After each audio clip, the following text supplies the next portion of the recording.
In its quest to provide an open forum for discussion of controversial issues, this station allows hosts and their guests to express themselves without any significant censorship. You are advised that any view expressed by the host or their guest are not necessarily the views of the owners or management of Toginet Radio, Togi Entertainment, or the Owners Group, Inc.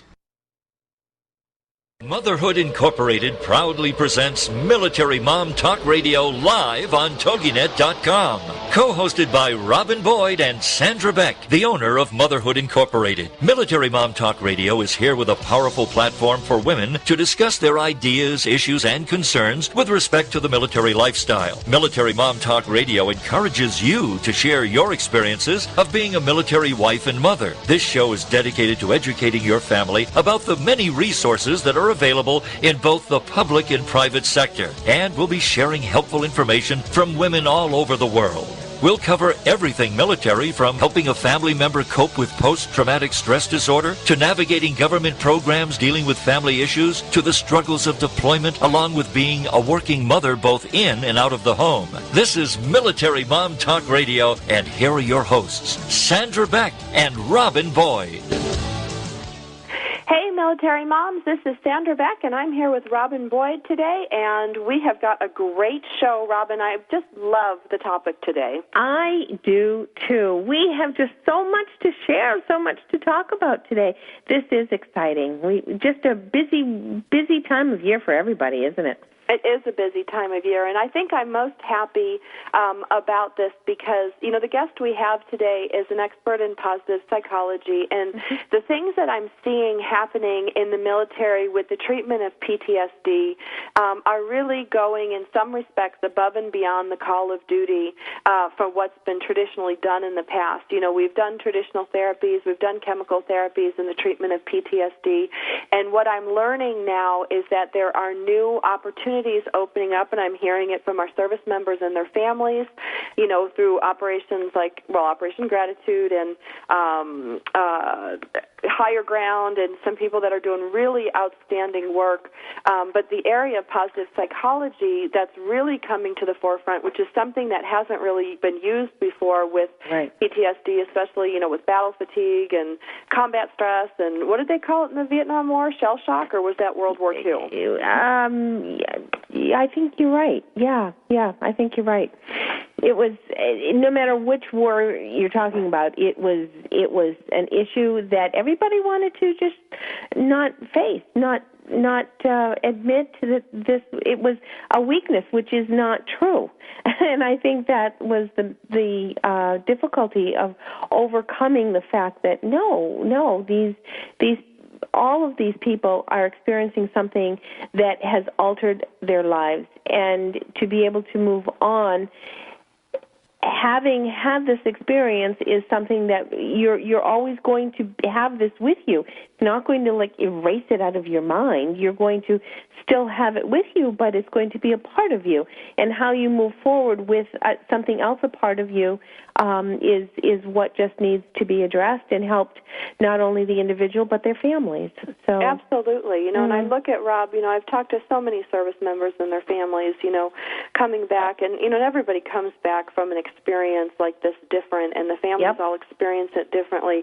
You know, I'm hoping maybe that, you know, someday in the near future we won't call it post-traumatic stress disorder or syndrome or any of these things. It'll be like, hey, this is what happens to everybody in varying degrees. So absolutely, to me it feels normal. You know, you take a young man or a young woman or a family member and you pressure cook them and you put them in extreme circumstances like war. You know, why on earth would we expect us to come back? You know, it's like, I think of girls. It's like we don't have a bad haircut. And we have an issue, yes.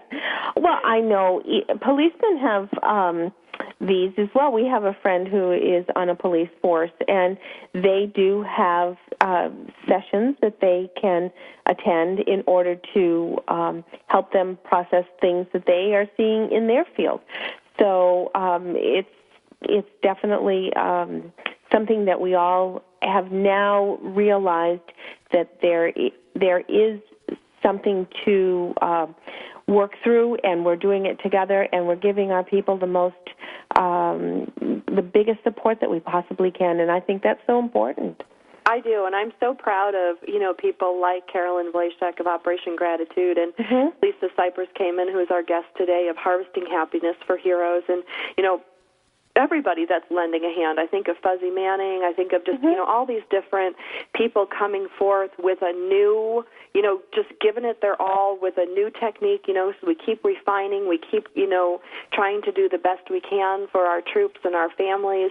And, at the end of the day, it's like, does it work? Does it not work? That's not for us to decide. The whole thing that I hope comes away from today's show and any show that we do with PTSD is that we recognize it, we honor it, we acknowledge it, we treat it, and we give our 100% efforts, to a lot of this stuff that we still don't really understand. That's right. And you're right. It is different. I was just going to say it is different individual to individual. Just like as an educator needs to learn a various amount of reading methods, every child doesn't respond to the same reading method in elementary school, so why should one treatment be universal? It can't be. So we're going to talk probably a lot more about this with Lisa when we have her join us in a few minutes. Well, and you've got some cool things. I want to go to OpGrat next, because OpGrat's one of my favorite things, and then we're going to bring on Doris Rivas-Brecky with some really cool stuff about, getting your kids back to school. Oh, it's that time of year, isn't it? It's so exciting. I got my own school supplies for me. I get so excited. I got new markers. I got a folder. I was so excited. Oh, well, I saw today the blog is out. Operation Gratitude is starting to gear up for their holiday drive, and their 2011 fall-winter scarf project is going to be up and running starting in mid-September. I got a whole box of scarves in my office here that have to go They are ready for them. In fact, their first assembly day for care packages is going to be on Saturday, October 15th. So if it takes you a month or so to make a scarf, now's the time to start. I got a whole box of them right here. I just crawled in the back of my closet. They've been sitting here for almost, a year. I'm going to put them next to the box, Robin, I got to ship to you with your belly dancing scarves in it, and get all this out to where it needs to go. Well, OpGrat is just awesome. In fact, they are hoping that this fall, I just went to click on my internet here because I wanted to pull up the page. Their packages to date count 675,915 to be exact. Their website is operationgratitude.com, or you can click on opgratitude.com, and please find them on Facebook. Their Facebook call name is Operation Gratitude. So check them out on Facebook, click them, like them, and do go to their website, because you will find more information about this scarf project and all of their holiday packaging projects that are coming up.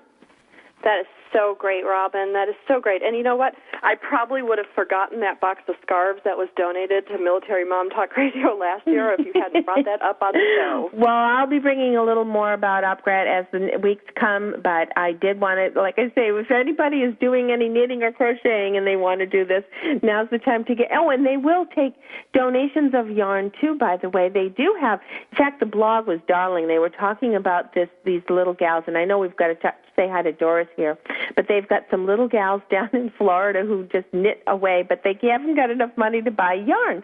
So they will definitely take donations of skeins of yarn. Well, and the scarves that I have, I got to tell you, they're so cool because they're scraps of fleece that were bought in the discount bin. Yes. And they're sewed and finished. I took a picture. We're going to post it after the show. Great. I took a picture of them, and they're fleeced on one side, and then they're these cool, again, cami fabric on the other side, and they're about, 3 feet long, and they're about 4 or 5 inches wide, so they roll up really small and can travel nicely.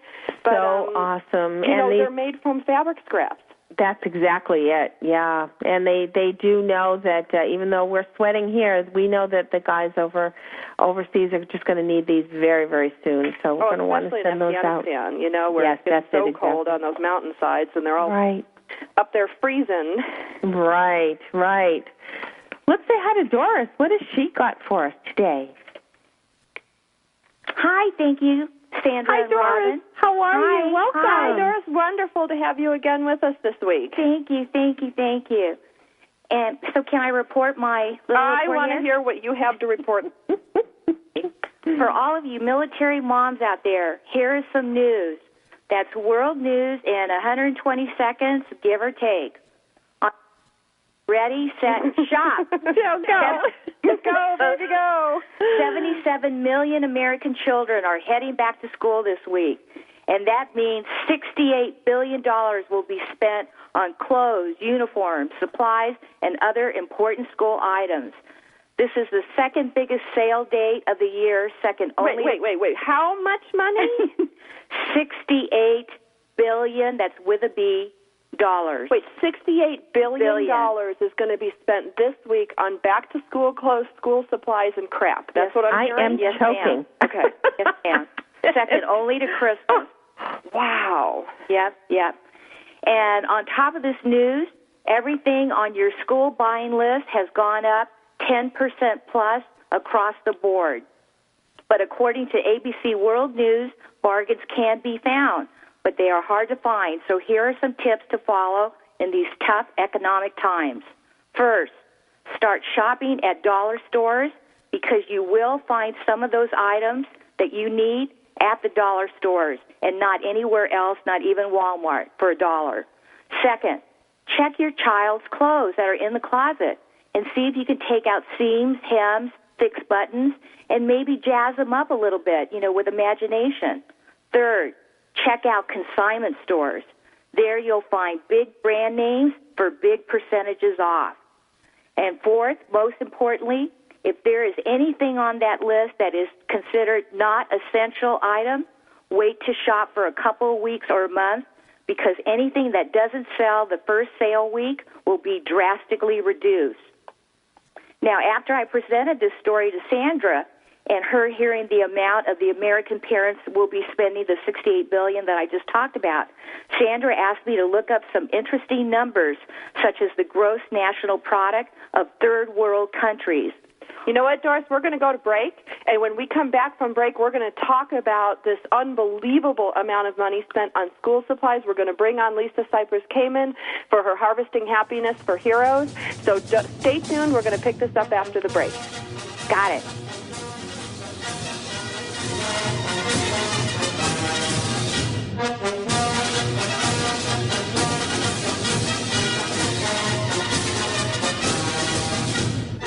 Are you a military mom looking for help in dealing with the system?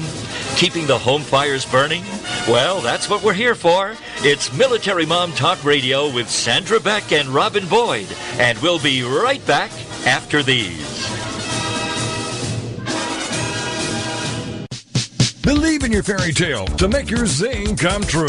I love it. Debbie Glickman and Deanna Cohen know it. Join these soul sisters on Toginet.com. Believe in your fairy tale to make your zing come true. Showcases two sides. One, to help entrepreneurs showcase their products and tell their story of their happily ever after. And two, to interview people who have realized their own fairy tale and doing something to benefit others. This show is here to help folks who have an idea and want to get it off the ground, as well as to inspire people to make the world a better place by doing something extraordinary or out of the box to help others. Both of these entrepreneurs have their own businesses and websites. With more information on their passions and successes, first for Debbie, fairytalewishesinc.com, and for Deanna, thenextbigzing.com. Believe in your fairy tale to make your zing come true with the Soul Sisters, Debbie Glickman and Deanna Cohen on Toginet.com. The Trick to Getting Published with your host, Florence Blake. Friday nights at 9, 8 Central on Toginet.com. Flo has seen it, done it, and now can share from her experiences as a newspaper staff reporter, feature writer, freelance editor, and college writing instructor. And now Flo has authored a system whereby her students enjoy a 90% success rate in attaining publication of their manuscripts for the first time. In just 4 years, she has over 800 of her own articles published in national magazines, newspapers, and anthologies. Author of several books, including the powerful memoir, The Sicilian Nobleman's Daughter, Florence has advised and edited professors, deans, PhDs, and hundreds of students' writings before submission. And now it's your turn. Join us Friday nights with your questions. Most of Flo's students say they've learned much and thoroughly enjoyed the journey. It's The Trick to Getting Published with your host, Flo Blake. Friday nights at 9, 8 Central on Toginet.com. Put a boot in your ass, it's the American way. Hey, Uncle Sam, put your name at the top of his list, and the Statue of Liberty started shaking. Welcome back to Military Mom Talk Radio on Toginet.com. Covering topics to help on the home front with help from those who know how the system works and how to work the system. It's more fun than a sale at the BX. Now let's get back to it. It's Military Mom Talk Radio. Here again are your hosts, Sandra Beck and Robin Boyd. Hey, military moms, this is Sandra Beck, and I'm here with Robin Boyd and our reporter on the streets, Doris Rivas-Brecky, who has come to us with just an unbelievable number. Doris, can you repeat that for our listeners? $68 billion will be spent on school items this week in the United States of America. That's insane. I mean, I love our country more than anything, but that's just insane. I mean, Robin, I was looking up on the Internet, Ethiopia's gross national product, which means everything Ethiopia sends out in a calendar year, is $77 billion, which is roughly, close to that $68 billion. Yeah, it's $10 billion off, but but Honduras rings in at $27 billion, so like 2.3 times what we're spending this week on crap, in their calendar year. Yeah, in a calendar year. Well, and how about Nicaragua? Of course they don't have the drug trade on here, but in Nicaragua they have $14 billion. I know. I'm just, if I'm going to go to hell, I might as well go in a handbasket. But $14 billion for the year. So Nicaragua has to pump out, drugs aside, for like 5 years to cover what we're going to spend as over-consuming Americans for our overindulged children, mine included, in 1 week to start school. There's something really wrong. Yeah. Are your schools out there getting the tablets or the Kindles for some of it, more probably for high school? Have they started that out there yet? Kindles and iPads. I don't have an iPad. Why would I give my high school student an iPad? Some of the school districts are now replacing all of their textbooks with a Kindle or a Kindle-like product. I don't know exactly what brand they're using, but they, in lieu of spending the hundreds of dollars on the textbooks that they're just buying the license for the textbook to load into the Kindles. Okay, well, kind of I get the trees. We're saving trees. We're reducing our carbon footprint, but, I mean, for crying out loud, what parent has, $150 to drop on an electronic device? No, the school districts provide them. You sign out the Kindle instead of signing out your history book. Oh, okay. Well, that and then you return it back. You return the Kindle back, and of course, obviously, if the kid wrecks the Kindle, then the mom has to pay for it. But you'd have to pay $80 or $90 for that history book. So what's the difference? All right. I stand corrected on that. I'm still going to be mad because, Doris, you've got another fact here. Yes. Which is equal to the mortgage of my cousin Jen's house. Probably. Should I whip it out? Yeah, whip it out. What's the average American family spend? Well, these go back, these numbers I'm going to give you go back to the third world countries because it just kind of makes everything outrageous when you hear what we're doing. But the World Bank classifies third world countries into 4 categories: high income, upper middle income, lower middle income, and low income. High income in a third world country per year is $9,200. The upper middle income is between $2,900 and $9,265 a year. The lower middle income is between $756 to $2,900, and the low income for per year for a person or whatever, a family, $756 per year. And the average American family this week is going to spend $606 on clothes and school essentials per child this year. I'm sure you have something to say about that. Oh, I do. $606 on clothes that are going to get ripped, school supplies that are going to get lost. That's insanity. I mean, I know I'm cheap. I'm cheap as hell, and you're not. Oh yeah, I am. Yeah, I am. I don't want to spend my hard-earned money. It's like when I look at what I earn, this represents my time away from my kids and my family to pay for these bills. So I will go in and shop the dollar stores. I will shop Ross, which is our local discount. I'll go to the clearance in Target. I bought the kids backpacks last year on LL Bean when they went down to like $15, because they're great products. But my hard-earned dollars don't get given away because they represent time away from my family. But $600 on clothes and other school essentials per child this year, I spent less than $100 on both of my kids, or $200 on both of my kids, which means somebody out there is spending double. Then I'll get off my high horse and bring on our guest, but that's just crazy. Yep.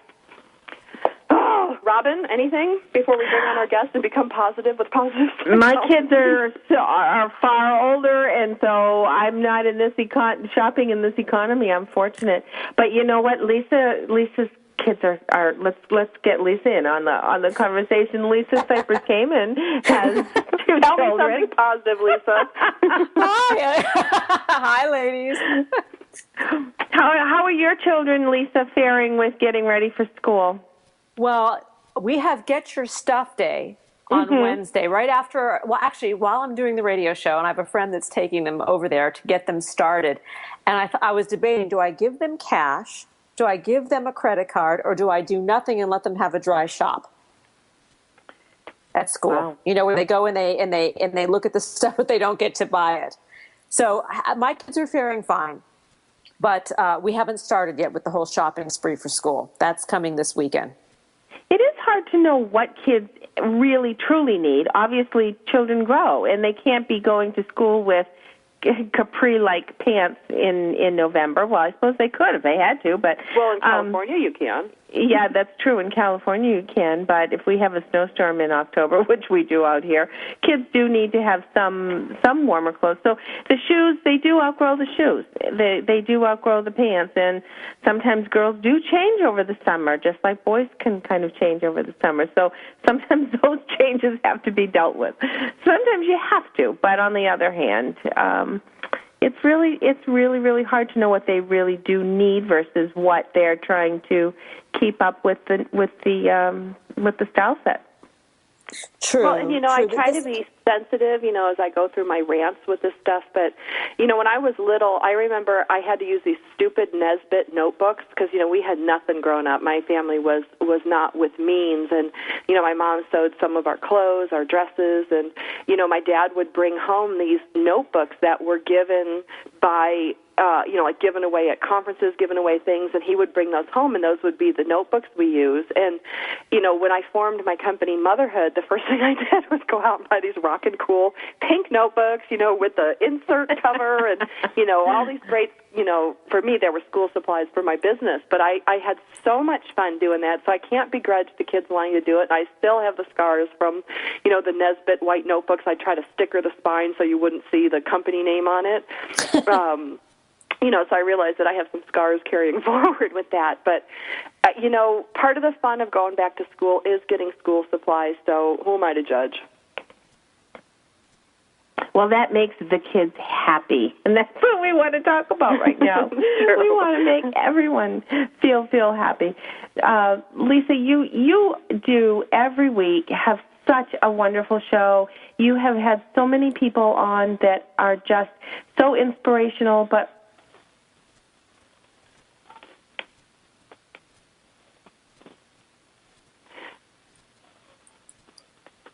Uh-oh. I've lost connection. Are we still on the air? Does anybody know? I hear you back. Okay, well, we're going to keep talking, assuming that we can be on the air. Robin, I don't know if we still have Lisa Cypers Kamen, but, why don't we talk about some of the guests that she's had on her show that have to do with positive psychology and the treatment of PTSD and harvesting happiness for heroes. Well, I don't think we have Robin. Do we have Lisa Kamen? Yes, Sandra Beck, you have Lisa Kamen. I'm here. I think if you could have one of us for a few minutes at a time, it may be okay. I think as the guest, yes. I think it's a great thing to have you on.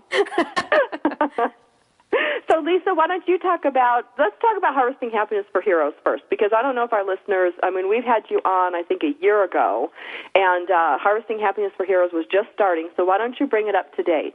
Okay. Well, first of all, thank you for having me. It's always a pleasure to be with you on the air and off the air, and a great pleasure to chat about Harvesting Happiness for Heroes, which is a pending 501c3 nonprofit corporation dedicated to using the positive psychology tools to work with our returning military personnel and their family members who are experiencing challenges with combat stress. And I use the words combat stress as an umbrella for post-traumatic stress disorder, traumatic brain injury, and other post-deployment civilian life reintegration issues. That was now, Lisa, what is positive psychology? Because that's something, I hear it a lot. I see it on the internet.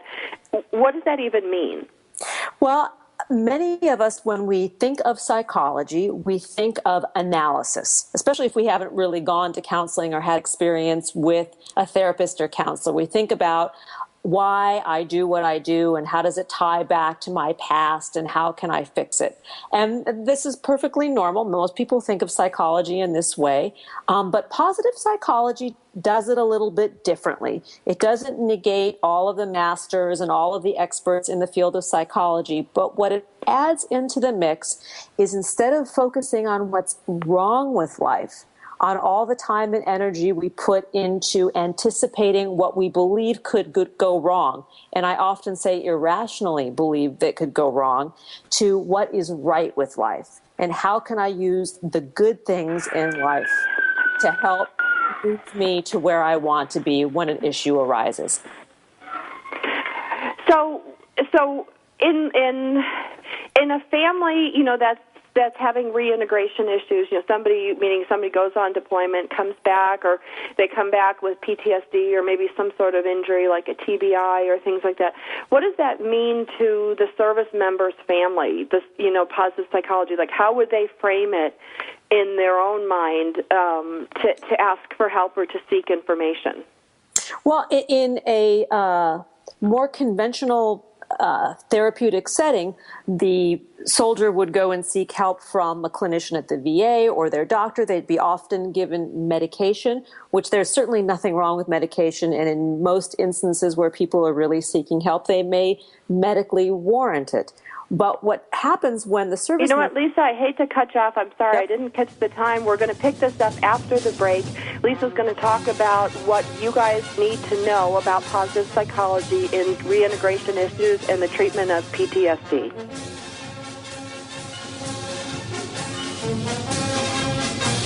Are you a military mom looking for help in dealing with the system? Keeping the home fires burning? Well, that's what we're here for. It's Military Mom Talk Radio with Sandra Beck and Robin Boyd. And we'll be right back after these. Attention parents and teachers. Here is a series of alarming yet true facts about the current state of teaching reading in the United States. The federal government has spent close to $500 billion to improve reading ability, and yet we still have over 8 million students who cannot read on grade level. 440,000 students who have a total reading vocabulary of 50 words or less, and a national dropout rate of 1 new student every 26 seconds. Sadly, one of these could be yours.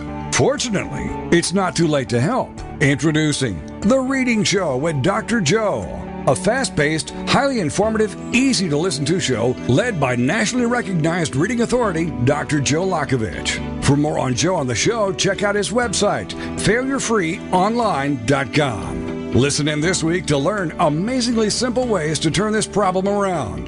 The Reading Show with Dr. Joe, with your host, Dr. Joe Lakovich, Fridays at 10 a.m. Central on Toginet.com. This is a no-brainer. This is about saving money. It's extreme couponing in an everyday world. And it's on Toginet, Fridays at 11 a.m. Eastern, noon Central, with your hosts, Joni Deemer and Heather Wheeler. These crazy coupon ladies have been seen on TLC, The Today Show, Reader's Digest, In Touch, and so much more. Check out their website, The Crazy, spelled with a K, couponlady.com. Then join Heather Wheeler and Joni Deemer as these crazy coupon ladies show you how to find coupons and stack them for huge savings. How to make passers-by gape at your cart full of groceries you purchased for 75% off retail. Extreme couponing will give you the confidence to strut down the aisles and flaunt your coupons, and maybe even wear high heels to the grocery store.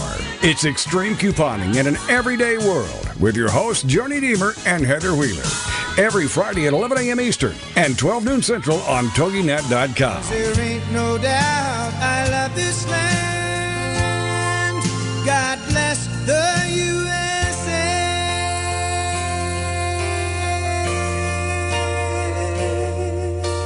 Welcome back to Military Mom Talk Radio on Toginet.com, covering topics to help on the home front with help from those who know how the system works and how to work the system. It's more fun than a sale at the BX. Now let's get back to it. It's Military Mom Talk Radio. Here again are your hosts, Sandra Beck and Robin Boyd. Welcome back, Military Moms. This is Robin Boyd here on Military Mom Talk Radio. Sandra and I are just having a great time with our wonderful guest, Lisa Cypers Kamen.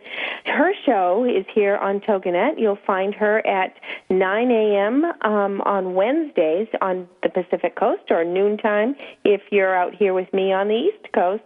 And you're also on Facebook, Lisa. You are on Twitter. You have a couple of blogs that we should probably make sure we get out there.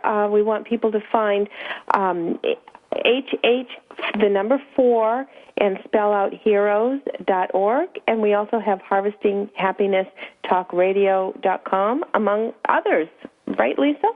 Yes, indeed. And shortly we will be launching a new website that will act as a portal for all of this, so it won't be so spread out on the internet what we're doing. That's because wonderful. We're doing a lot to really bring positive psychology tools to the forefront for use with the military, specifically returning military personnel and their families. Now, we were just before the break talking about that impact that positive psychology does have specifically to some of the people reintegrating. And why don't you continue? We had to go to break. Let's talk a little bit more about that. Well, first of all, I want to say or clarify that positive psychology is not a philosophy of the world. It actually is a science. And it has been through scrupulous peer review in controlled studies through the psychology community. And it really is about focusing on what is right with life. We recognize that things can go wrong. They do go wrong, that trauma and adversity happen to all of us at some point in time in our lives. And then the response to that, or the resiliency, is what becomes the issue. How do we relate to ourselves and relate to one another when we are confronted with a catastrophe? And positive psychology looks towards a more positive model for renewal and rehabilitation and therapy than responding from a place of negativity or analysis. It looks to harvest strengths. And I remember a person on your show, and I don't recall who pointed this out, but the term harvesting happiness really is a very operative word in your brand. The fact that harvesting happiness has to begin with you personally. You have to reap it, and that's a very important term.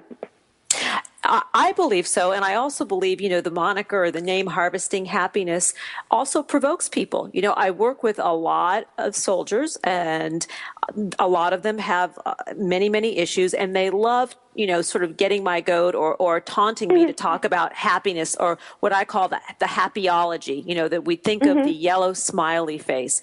And when I explain to them that, I'm glad you asked. I'm glad that the question came to your mind about that, because really what we're talking about is living a happier life, a more joyful, fulfilled life where we thrive, where we flourish, where hope and optimism can be present. And indeed, it can be present even in the most difficult circumstances. You have done many workshops. One you just did not too long ago at Kripalu out here on the East Coast, and you've got something coming up in Sundance.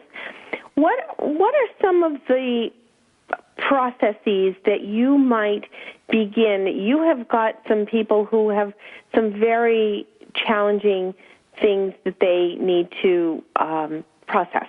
How do you go about deciding what are options for these people to begin their journey home?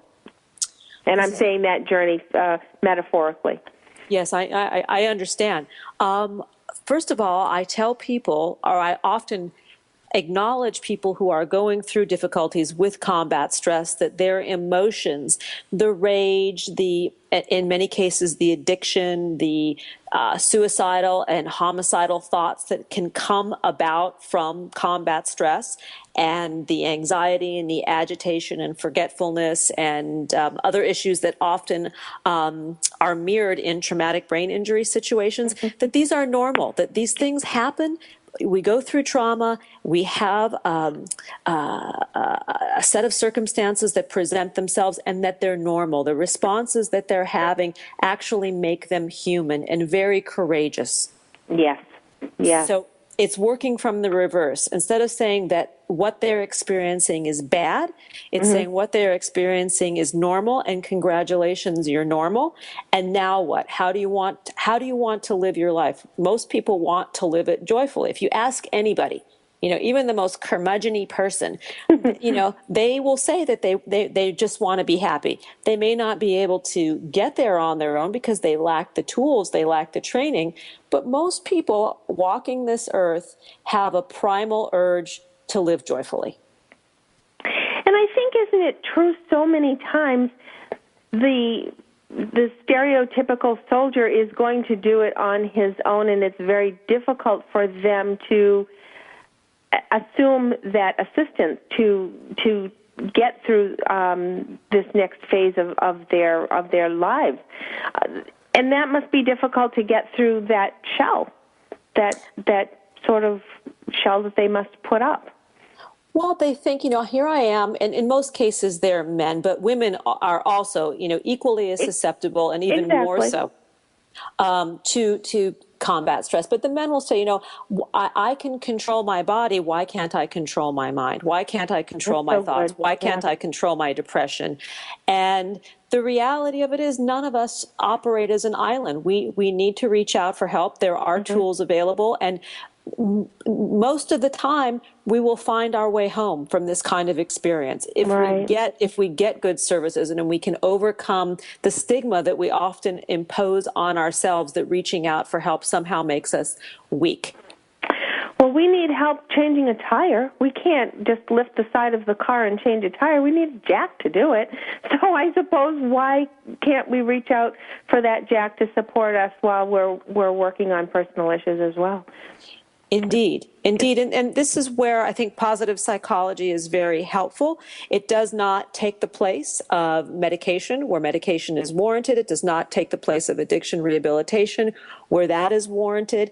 It is an adjunct that is very, very powerful. We have groups that we've been running, and the men really, in these groups in particular, the ones that I'm in now, they say, when I'm more connected, when I'm plugged in, I feel more intimate with the world around me, and I am more joyful. And they say, is that normal? And I said, I think you just answered your own question. Yes, yes.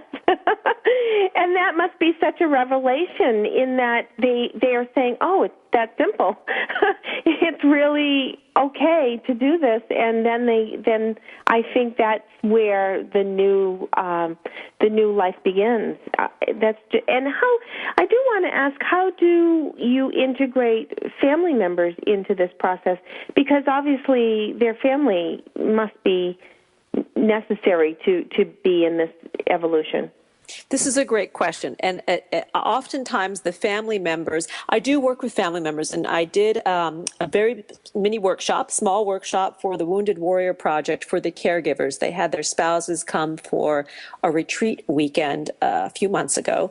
And the women, because they were primarily women caregivers, said, this is amazing to be able to have these tools to see that not only are our loved ones coming home to a new normal, but we are not those same people either. that when there's a deployment or multiple deployments of a loved one, and as is the case in these recent wars, that person comes home very, very different. But the caregiver who has taken on the role of running the household, parenting both as mother and father, taking over financial responsibility where they may not have always done so, they are a very different person as well, and their growth process needs to be acknowledged. So these coaching tools work both sides of the equation. It's not just for the soldier, for the warrior, but the spouse and the children as well, because it's important to pass on a positive legacy. Much like Holocaust survivors, they say it takes 2 to 3 generations for that survivor mentality to dissipate. Well, if you sort of project that out onto the hundreds and thousands of soldiers that we have coming home from service today, 25% of them, let's say, is the published amount that the government is willing to acknowledge has combat stress issues. That's a lot of children that also, and family members that need to be aware that there are tools and resources available to make adjustments to this new normal. Well, and 25%, honestly, from what we've heard on different radio shows, Rob, you can back me this up. We've heard it from, a couple of nurses and people who are actually in treatment centers saying it's as high as 75%. So we can go from high to low, and everybody in between can figure it out, because it really doesn't matter what the statistics are when it happens to you or your service member or your family member. It doesn't matter the percentage. This is a great point, Stan. And I was giving the government statistic. Sure. Yes, I've seen that. It is definitely a much higher statistic than that. But what is the government to do when it has hundreds of thousands of people coming home and is not sort of tooled up properly to handle the problem? And it is a problem, and it will be an epidemic. Absolutely, it will be. It already is. I have so many friends in the service, and I see and I talk to them, and they come back. And, the one thing that I want to say, and, some people know this, if it's your first deployment, you can expect it, but every deployment is different. Your family changes, people grow and change. Your kids are different from a deployment 2 years ago. They've grown up 2 years later. So we need a lot of help to help our service member and their families, and this is why we're here on Military Mom Talk Radio. My name is Sandra Beck. I'm the host along with Robin Boyd. We want to thank our lady on the street, Doris Rivas-Brecky, who's also a former service member, for giving me a rant today. You can check us out. You can check us out on iTunes. We're available now in France and Germany. I heard we're available in Japan. We'll see. But go to militarymomtalkradio.com. Go to iTunes under Military Mom Talk Radio. When we come back from the break, we're going to have more great information from Harvesting Happiness for Heroes, Lisa Cypers Kamen.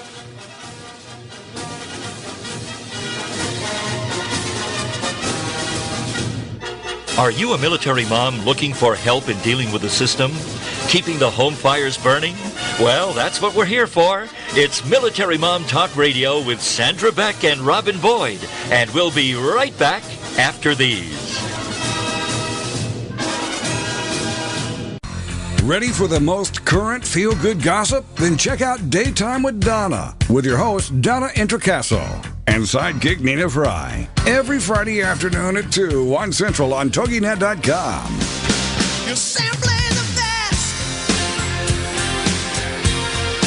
Better than all the rest. Donna is a charismatic, market-driven entrepreneur who was part of the team that founded iVillage.com, which is the largest content-driven community for women today. Donna and Nina are here to empower you, motivate you, and encourage you in all aspects of your life. It's like Oprah on the radio. Plus, your chance to win great prizes, all the way up to a $500 Visa gift card. For more on Donna Introcaso, check out her website, introinc.com. Then join us for the show, Daytime with Donna, with your host, Donna Introcaso, and sidekick Nina Fry. Friday afternoons at 2, 1 Central on Toginet.com. Information is power. The power to change your life. So be here for Education to Excellence. Some of the most valuable information you may ever receive will be shared with you 7 p.m. Eastern every Tuesday night with Education to Excellence with your host, Bruce Beichman. You'll benefit from insightful shows featuring guests that are proven experts in their field. Little-known facts on how to improve your health by making one very simple change in your morning routine. If you're a high school graduate or working adult and a bachelor's, master's, or doctorate degree from an accredited college would change your life, you won't want to miss this. Education to Excellence. Shift your career into high gear without ever attending a traditional college class. Learn investment strategies from proven experts who have a track record of helping normal individuals build abnormal wealth. Check out their website, education2excellence.com. Then join us for the show, Education to Excellence, with your host, Bruce Beichman. Tuesday nights at 7 Eastern, 4 Pacific on Toginet.com. Put a boot in your ass, it's the American way. Hey, Uncle Sam, put your name at the top of his list, and the Statue of Liberty started shaking. Welcome back to Military Mom Talk Radio on Toginet.com. Covering topics to help on the home front with help from those who know how the system works and how to work the system. It's more fun than a sale at the BX. Now let's get back to it. It's Military Mom Talk Radio. Here again are your hosts, Sandra Beck and Robin Boyd.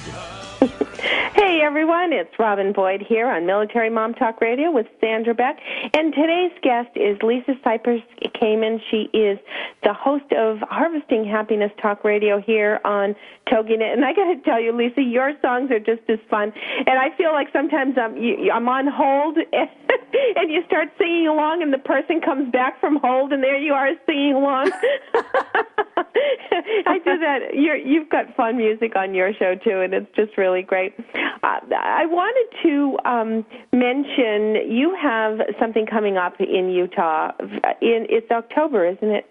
Yes, October 14th through 17th at the Sundance Resort, we will be holding our first weekend workshop retreat of Harvesting Happiness for Heroes, and this is specifically for couples. We are actually going to be working with 15 men and women from recent returnees and their partners on harvesting happiness. We will be screening the film that I co-produced with my daughter, Kayla, who just turned 14 yesterday. I want to give her the birthday 14. Shout out.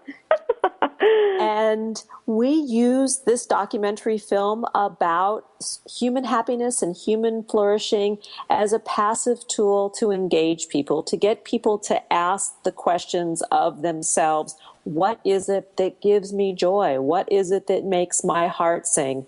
Because when we ask these questions, not only do we sort of interrupt the negative loops that can go on for people who fret and who are anxious and who are depressed, but also once we sort of claim what it is that gives us joy, we can actively make a plan to go after it and achieve it, which is another part of positive psychology, which is making goals that are achievable, that stretch us, that give us the good kind of anxiety, the good kind of stress that make us stretch ourselves. Sure. And that is something that, you know, none of us really should be living a stress-free life. And I think it's important to put that into perspective, that if we're living a completely stress-free life, we're not growing. Well, that's very, very true. And you're right, putting it into perspective, that's, there again, the phrase that really is important. We're not overwhelmed by either side. We just really need to have that perspective. Before we move on to something else, though, let's let everybody know where they can find more information about Utah. They can find information at www.hh, the number 4, and then heroes, HEROES.org. And there is a promo on the homepage specifically for Sundance. And they can find me there. They can reach me through Lisa at whatisyourhappiness.com. And I love getting emails. I love getting calls. I love engaging with people. We have a really nice platform on Facebook at Harvesting Happiness. We've got close to 10,000 people, which is so exciting. That is so exciting. Yeah. And so many people just now finding you and obviously sharing and telling their friends, and it's really growing. That's wonderful, Yes. Lisa. Yeah, it's very exciting, and I want to add one thing that into the mix that we're talking about, positive psychology, and that is really self-knowledge. You know, Aristotle, an ancient philosopher, said that in order to be happy, we have to know thyself. And I think that, it's been said that 90% of the world's woes come from people not knowing themselves, their abilities, their frailties, and even their real virtues. Most of us go through life complete strangers to ourselves. Wow. What an interesting thought that is. Yes. Because how true. Once you've said that, that really is impactful, if that is a word. I just really like that. I do too, because what it offers is the opportunity to turn the light on to the dark sides of our personality. And people who are challenged with combat stress, the soldier and the family members, oftentimes if we can just shine a light on it and sort of get it out in the open, it takes the fear away. And we're fearful of the fear. And once we can demystify the fear and understand that it's part of our humanness and part of our experience, and we can create a plan to work to get beyond to the other side of the fear, magic happens. Lives are transformed. Well, and when you talk about fear, I know a little bit about fear. Me too. Life changes and life situations. You're right, because, fear keeps us paralyzed. Fear makes it impossible for us to think. I mean, it's like fear is a catalyst, meaning fear is like, getting us to a therapist, getting us to friends, getting us to what we need to move forward is one thing. But if most listeners are probably like me, where fear stops you dead in your tracks, and you don't know what to do, and you hope it goes away, or you ignore it, or you focus on something else, things that don't really get to the bottom of it. Fear is a human emotion, and it's like that flight or fight. And I'm telling you, I don't have the fight, I got the flight, man. I'm out the open door when I get afraid. And, I think a lot of people are that way, and recognizing that about myself, and, service members and their families recognizing how they deal with things can give you relief, because then you don't feel like you're going crazy. Yes, and oftentimes we self-medicate. I mean, this is a very common problem, especially amongst the military, where you have a soldier that returns and they're sort of seemingly normal on the outside, and they go on a drinking bender, a continual drinking bender to numb the emotions, to numb the fear that they have over what they're going through, and learning tools to get beyond this sort of destructive behavior, because it just creates a loop that repeats itself. It doesn't really address the fear, is instrumental in getting past it and reclaiming joy in one's life.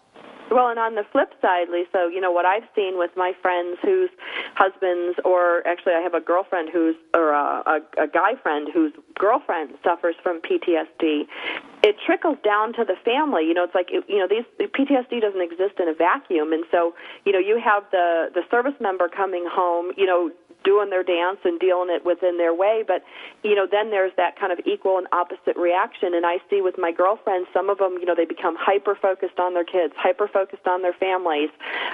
Two of my girlfriends do what I do, which is like stop eating, to try to control the situation. You don't eat. And then another girlfriend of mine eats everything in sight.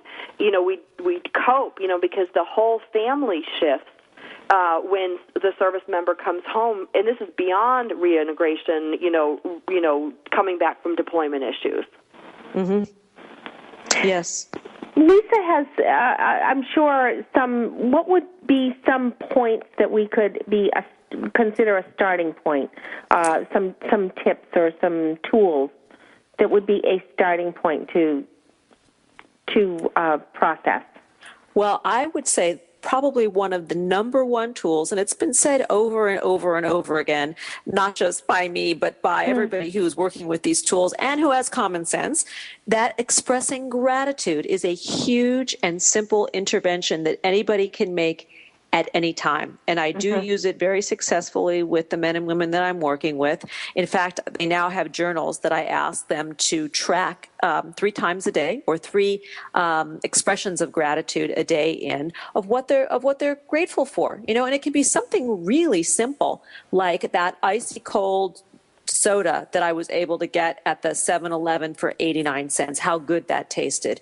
Or the lady at the dry cleaners that, gave me a coupon to come back, next week, for 50% off one item. They don't have to be huge things. My daughter or my son saying, "I love you, Mommy," or "I love you, Daddy." Yeah. These are very small, very subtle interventions that also change our minds. And when you change your mind, you change your world. Yeah. Well, and Lisa, I want to point out to, the people listening today that, we live in a country that is, money-driven and drug-driven and, pharmaceutical companies, and there is a place for all those things. But this is an option for families to do something to help their situation, whether it's the service member going to the point of gratitude or the service member's family and teaching the kids to go to the point of gratitude in a difficult situation that doesn't require any out-of-pocket costs. There's no copayment. There's no shrink needed. There's no, vial of anything. This is something you can do for yourself simply and effectively.